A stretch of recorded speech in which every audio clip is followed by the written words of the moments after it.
বর্ষা সোজা কথা বলে তো, সত্যি কথা বলে। ওর উপর তো তোমাদের রাগ হবেই, সেটা তো স্বাভাবিক। আচ্ছা, এসব কথা বাদ দাও এখন। আগে বলো তো, বাড়ির লোকেরা সব কোথায় গেছে? আজকে তো একটা বিশেষ দিন, তা সেখানে জানি তো সবাই একসঙ্গে।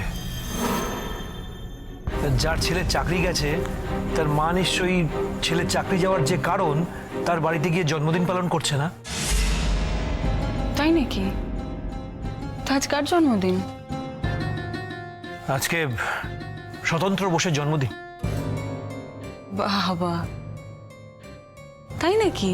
হ্যাঁ, অন্যান্যবার তো 7 দিন আগে থেকে প্ল্যানিং চলতো, কি হবে না হবে।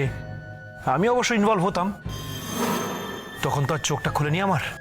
হ্যাঁ, তোর চোখ দুটো একটু বেশি খুলে গেছে।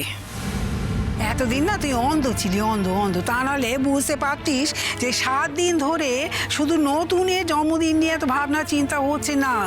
হ্যাঁ, এর আগেও বাড়ির সকলে প্রত্যেকজনের জন্মদিনে এইরকম ভাবেই ভাবনা চিন্তা করা হতো 7 দিন ধরে। এই ছিল আমাদের বাড়ির উৎসবের হাল। হ্যাঁ, সেটা কি তোর বোঝার ক্ষমতা আছে?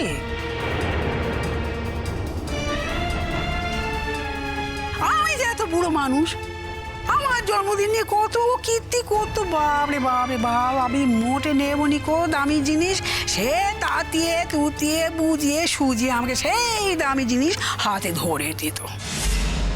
এসব কথা তো আমি বলতে পারি না। তোমাকে একটা প্রশ্ন করেছি ঠাম্মি, মা কোথায়, বাড়ির সব কোথায়?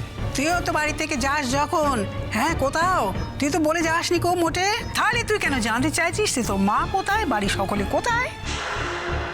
তার মানে তুমি জানো। আমি একটু আশ্চর্য হব না যদি তোমার মা বাড়ির সবাই নতুন কাকুর জন্মদিন সেলিব্রেট করতে চায়। আমি একটু আশ্চর্য হব না। ঠাম্মি, তুমি ঠিক করে বলো প্লিজ, কোথায় গেছে ওরা? তোর মা তো গোপন করে যায়নি কো যে সে কোথায় যাবে। তোর ভাই বোনেরা, তোর পিসি, তারা কেউ তো গোপন করে যায়নি কোথায় যাবে। কেউ তো আমাকে বলে যায়নি কো যে তোমাকে যদি বুবলাই জিজ্ঞেস করে যে আমরা কোথায় গিয়েছি তুমি বলো না। বলেনি তো, তাই আমারও বলতে কোনো বাধা নেই। তোর মা আর তোর পিসি আর ভাই বোনেরা বাকি সকলে নতুনের জন্মদিনে গেছে। এত কাল যা হয়ে এসেছে, আজ নতুন বাড়ি নেই বলে তাকে শুভেচ্ছাটুকু জানাতে যাবে না? হ্যাঁ, তার জন্য একটু খাবার করে নিয়ে পৌঁছে দেবে না? তা তো হয় না। দেখো রুদ্র, দেখো, এক্ষুনি বললাম তো আমি, কেটে গেল আমার কথাটা, কেটে গেল তো। তোমার চাকরি বাকরি নেই, আমি তোমাকে নিয়ে ঘুরছি যাতে একটা চাকরি পাওয়া যায়। তোমার মা সে একদম রান্না বান্না করে টিফিন ক্যারিয়ারে ভর্তি করে নতুন কাকুর বাড়ি গেছে জন্মদিন সেলিব্রেট করবে বলে। তোমার ভাই বোন বাড়ি সবাইকে নিয়ে গেছে। দেখো, তুমি কি এখনো চোখ বুজে থাকবে? কিচ্ছু বুঝতে পারবে না তুমি? তোমার মায়ের সঙ্গে নতুন কাকুর সম্পর্কটা কি তুমি এখনো বুঝতে পারবে না? খবরদার, যা বলেছো জিপ টেনে ছিঁড়ে ফেলে দেবো। হ্যাঁ, বাড়ি থেকে বার করে দেবো। চিরসখা সোম থেকে রবি প্রতিদিন রাত 9টায় স্টার জলসায় ও জিও হটস্টারে।